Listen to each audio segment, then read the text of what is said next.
तो चलिए आज की इस वीडियो में करने वाले हैं इस प्यारे से क्वेश्चन को। इस क्वेश्चन को पढ़ते हैं और देखते हैं इस क्वेश्चन में पूछा क्या गया हमसे। क्वेश्चन में कह रहे हैं a reduction of 20% in the price of flour enables Akriti to buy an extra 5 kg of it for ₹320।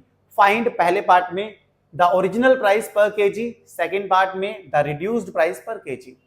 अगर आटे का प्राइस 20% रिड्यूस हो जाता है तो आकृति 5 केजी एक्स्ट्रा आटा ले पाती है 320 रुपीस में। अब पहले पार्ट में बताओ ओरिजिनल प्राइस क्या होगा पर केजी आटे का, फिर रिड्यूस प्राइस बताना है। तो ओरिजिनल प्राइस बताना है तो हम उसे सबसे पहले अज्यूम करते हैं। लेट ओरिजिनल, बस जो फाइंड करना हो सबसे पहले उसे अज्यूम कर लेना चाहिए। Original price be rupees x per KG, हमने x rupees per KG assume कर लिया। अब अगर आटे का price original price x rupees per KG है तो आकृति कितना आटा खरीद पाती है 320 रुपीस में, हम अमाउंट को फाइंड करते हैं। अब ठीक है, amount of flour can be bought for ₹320। भाई 320 रुपीज में कितना आटा वो खरीद पाएगी, अमाउंट बताना है कितना केजी आटा खरीद पाएगी। बस सीधा सीधा 320 रुपीज में 320 को डिवाइड कर दो ओरिजिनल प्राइस से, इतने केजी वो आटा खरीद पाएगी। ठीक है, अगर अमाउंट रिड्यूस ना, मतलब अगर आटे का प्राइस रिड्यूस ना हो तो वो इतना आटा खरीद पाती है 320 रुपीज में। बट अब रिड्यूस हो जाए तो रिडक्शन कितने का हुआ है, क्वेश्चन के अकॉर्डिंग टू क्वेश्चन लिख देते हैं।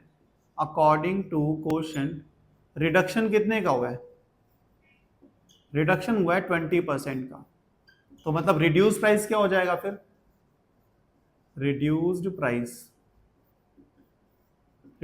क्या होगा भाई, ओरिजिनल प्राइस कितना था उसमें से 20% रिड्यूस कर दो। ओरिजिनल प्राइस एक्स था, माइनस 20% ऑफ एक्स। ठीक है, एक्स ऐसा ही रहेगा, माइनस 20%, 20/100% का मतलब 100 से डिवाइड, ऑफ मतलब मल्टीप्लाई एक्स।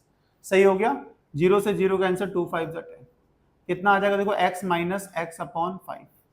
सही है, क्रॉस मल्टीप्लाई करेंगे कितना का 5x माइनस एक्स अपॉन 5 मतलब 4x अपॉन 5। ठीक है, ये आ गया आपके पास रिड्यूस्ड प्राइस मतलब 20% आटे का प्राइस डिक्रीज होने के बाद प्राइस क्या हो जाएगा आटे का 4x अपॉन 5। ठीक है, पर केजी 4x अपॉन 5 पर केजी इतना हो गया। अब इतने में कितना आटा वो खरीद पाएगी ये आपको बताना है। अमाउंट ऑफ कैन बी,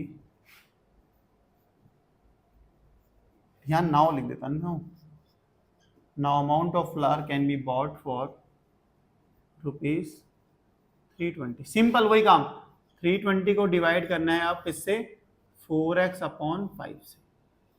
सही समझ आई बात, इतना वो आटा खरीद पाएगी, इतना आटा खरीद पाती है। जब 20% आटे का प्राइस डिक्रीज हो जाए तो वो कितना आटा खरीद पाएगी, इतना अमाउंट आटा खरीद पाएगी, इतने केजी आटा खरीद पाएगी।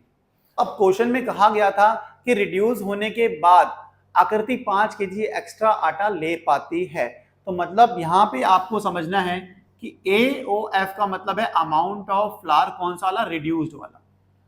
मतलब आटे का प्राइस कम होने के बाद कितना अमाउंट ऑफ आटा वो ले पाती है, ये AOF का मतलब होगा अमाउंट ऑफ फ्लावर रिड्यूस्ड। मतलब प्राइस रिड्यूस होने के बाद जितना अमाउंट ऑफ फ्लावर ले पाती है वो क्या होगा, वो 5 केजी एक्स्ट्रा होता है, जो भी वो अमाउंट ऑफ फ्लावर ले पाती है ओरिजिनल केस में।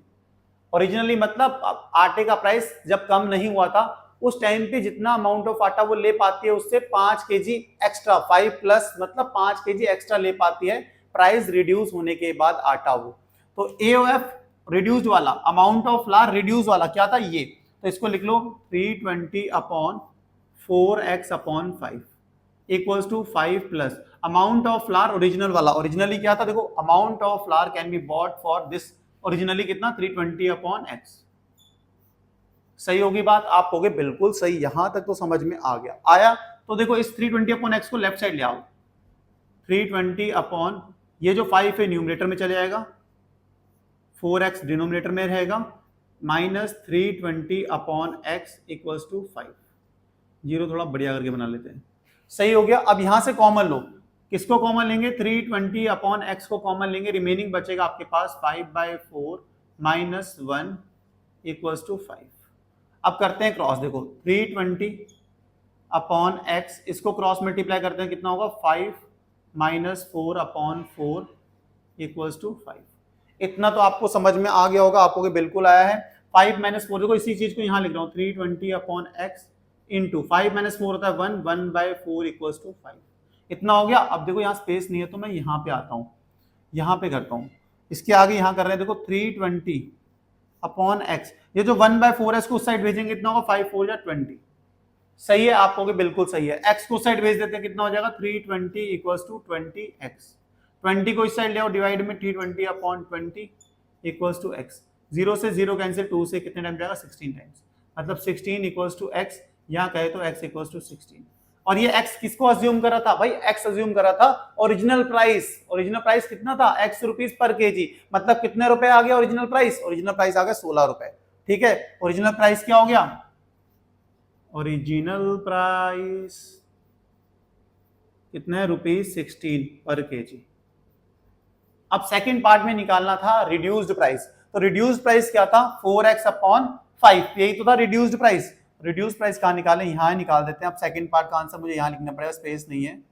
रिड्यूस्ड प्राइस, रिड्यूस्ड प्राइस क्या था, आप किसके इक्वल था 4x अपॉन 5 के, 4x अपॉन 5। इसको अलग कर देते हैं, ठीक है, यहां कर रहे हैं। 4x की वैल्यू कितनी आई 16 अपॉन 5, सही है। 16 4 जा कितना होता है, 16 4 जा करेंगे तो आएगा 64 अपॉन 5, तो 5 से डिवाइड करते हैं, 5 1 जा 5, 14, 5 2 या 10, 4 पॉइंट लेंगे 40, ठीक है, तो 8 आएगा, मतलब 12.8 रुपीज। रिड्यूस्ड प्राइस कितना आ गया, रिड्यूस्ड प्राइस आया 12.8 रुपीज। ये था हमारा आज का क्वेश्चन, होप समझ आया होगा, थोड़ा लेंदी था बट बहुत आसान था, कुछ भी नहीं था, ज्यादा टफ नहीं था। अगर नहीं आया तो कमेंट सेक्शन में कमेंट करना, आया तो बताना जरूर।